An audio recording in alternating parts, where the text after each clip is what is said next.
Good evening, Chennai. Can you all take a deep breath with me, please? It feels wonderful, right? Now, imagine yourself living in a Chennai city slum, in a tin roof hut. You have been toiling the whole day under the sun so that you can put some food on your children's plate. The same breath that felt so relaxing earlier is going to be a struggle for life. That's a reality of climate change. Climate change has its own favorites, and thankfully we are not one among them. To understand the phase of climate change, let's meet Mahalakshmi. Mahalakshmi is a 42-year-old brick worker who is working in the outskirts of Chennai. She has been shaping bricks for the last 15 years. Her calloused hands and heat with her face tell us the countless number of hours that she has toiled under the sun for her livelihood. But lately, her story has taken a troubling turn. Mahalakshmi, at 9 a.m. when we all grab our cup of coffee, tells me, it used to be much easier working in the kiln before, but now it feels like we are working in a furnace that never cools down. I'm Vidya Venugopal, a heat researcher, works with Sri Ramchandra Institute of Higher Education and Research in Ramchandra, and I've been working in this space for the last 15 years to understand the impact of heat on workers' health. How many of you in this room have stepped out this summer and felt the oppressive heat hit us and then felt, wow, it feels like an oven here? Can I see some hands, please? Thankfully, most of us can recede to our air-conditioned rooms and then sit back and speak about heat safety and protection from a position of privilege. But 400 million odd invisible workers like Mahalakshmi do not have that privilege. Those who build our cities, those who deliver our food and groceries do not have the privilege. They have no choice but to continue working without complaining because their survival depends on that. When I'm speaking about climate change here, I'm not speaking about rising sea levels or the melting glaciers. I'm going to speak about the human side of climate change. Mahalakshmi's heat exhaustion at 9 a.m. in the morning, and her co-worker who recently fainted near the furnace, and the supervisor who cuts their wages because they're not able to produce enough bricks because of the heat.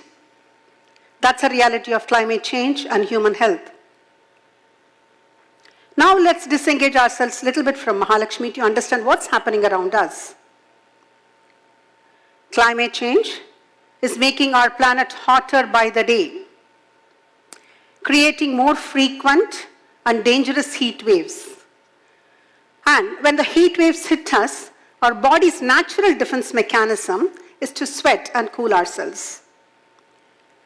But for the sweat to evaporate, if our air that's surrounding us is saturated with moisture, which is called humidity, then it becomes very difficult for the sweat to evaporate. When you're looking at your weather apps, it's a feel-like temperature, which combines your temperature, your humidity, your sun's radiation and wind, that determines if you can go out safely and work. Chennai is a very classic example, being a coastal zone. You have high temperature and high humidity, a killer combo that makes heat very suffocating. And then workers who work outside, for them it's even worse. There is no escape. Heat becomes deadly. Extreme heat hits everyone, but it hurts the poor and vulnerable the most.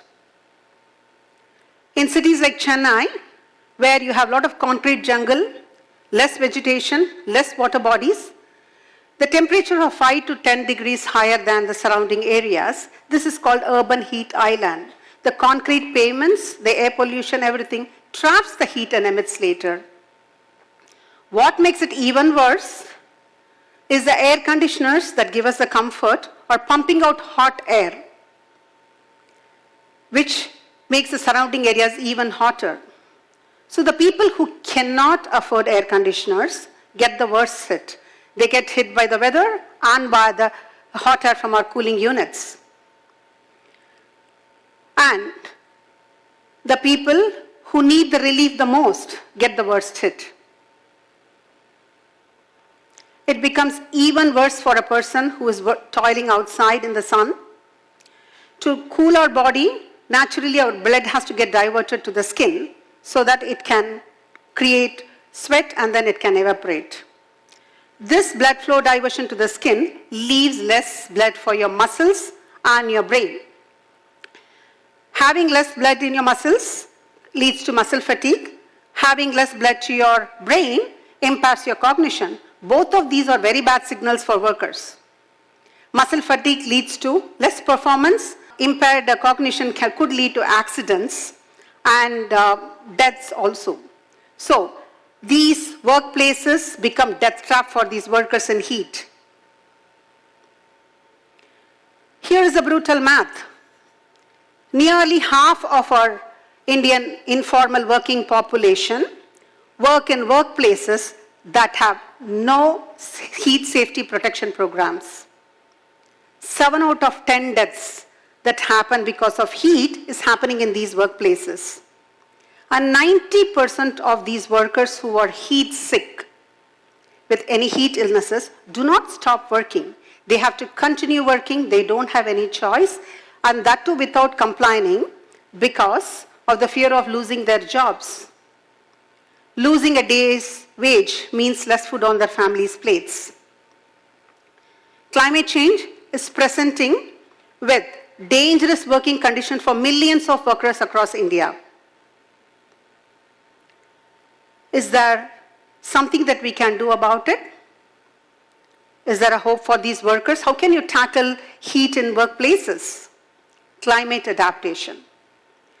Climate adaptation has different types.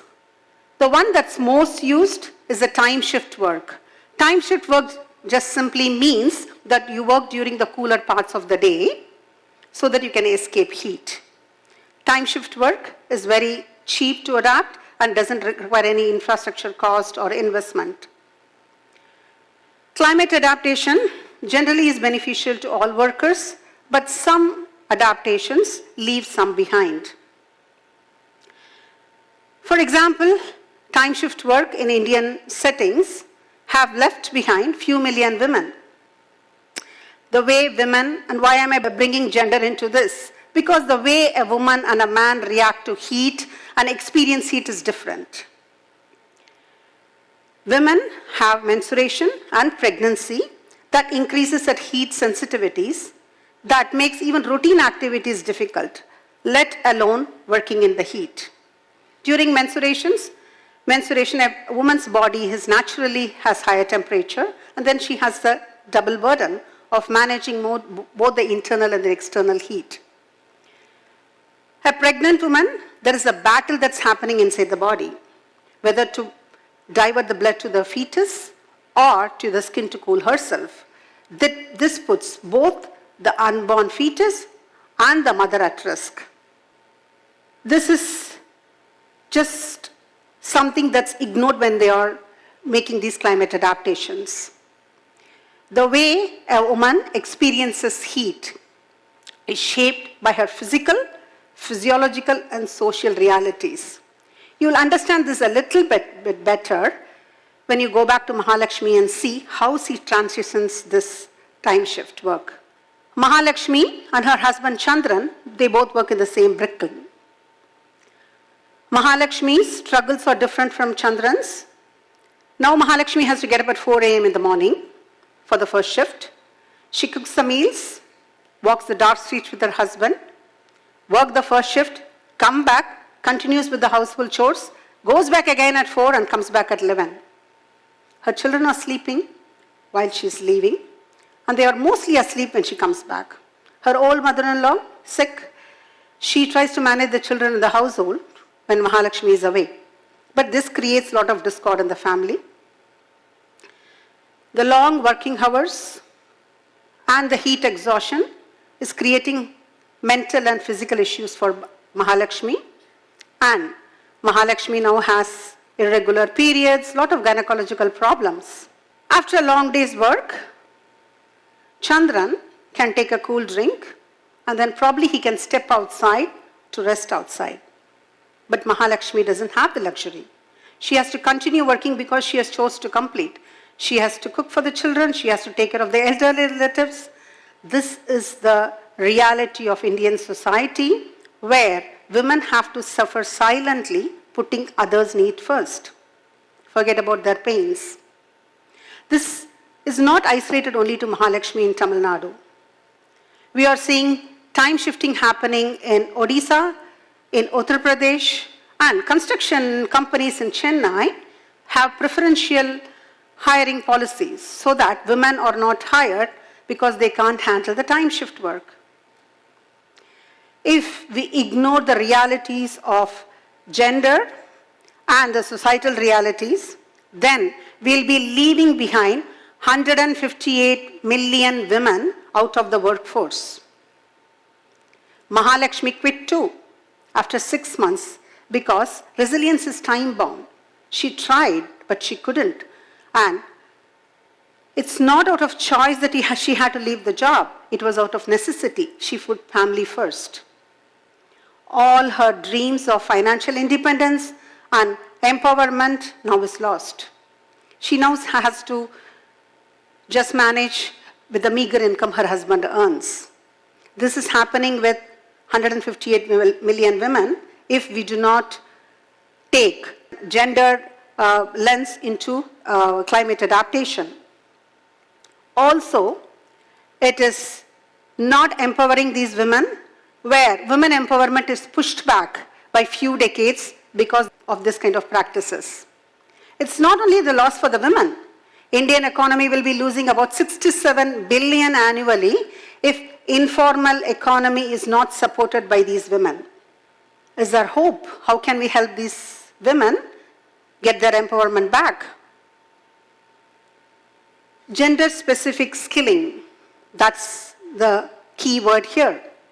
There are a few things, very simple ones, that can be rolled out in every workplace, big or small. Every workplace should be mandated to have certain basic welfare facilities like cool shelters, water stations, and scheduled time breaks. And women should be trained to recognize the signs and symptoms of heat-related illnesses. This will help them to self-pace so that the symptoms do not progress to a disease where heat stroke or heat exhaustion. Mahila Housing Trust in Ahmedabad has trained about 20,000 women in the slums of Ahmedabad, which has made a major difference in how they handle heat. The second one is parametric insurance. Parametric insurance, when a temperature reaches a certain threshold, this insurance automatically deposits partial wages for these women into their accounts, thereby giving them the power to choose what they want to do. Is it their health or working in the heat? This has empowered more than 2 lakh women in 3 states of India, and more to come. The last one, but not the least, is skill building in climate independent jobs. Community waste management, solar paneling at home. Cutely, these solar powered paneling women are called solar mamas. And this has helped few lakh women in India, Africa, and other low and middle income countries. Empowering and protecting these women from heat has a ripple effect. When you invest and financially make a woman independent, they invest in their children's education and their health, thereby making stronger households, stronger communities, and a stronger nation. It's a win-win situation. The way forward for us lies in doing these climate adaptations in a systematic manner to tackle the challenges posed by heat and climate change with a gendered lens. And when we are measuring the climate success, it's not about carbon credits or carbon reductions. It's about how many smiles can you put in the face of Mahalakshmis of India? I asked Mahalakshmi what she plans to do. Mahalakshmi says, with a strong head, I don't know big words like global warming, but I know it's going to get much harder for me to work in the heat. I'll find ways to do jobs that will protect me and uplift my children. Her silent heroism reminds me that climate adaptation, it's about human dignity, it's about human ingenuity and resilience that we build in ordinary people for them to navigate this hostile and hot world. This is a reality of climate change, and moving forward, if we all can build a resilient world where all of us can take a deep breath and feel wonderful doing so. Thank you very much.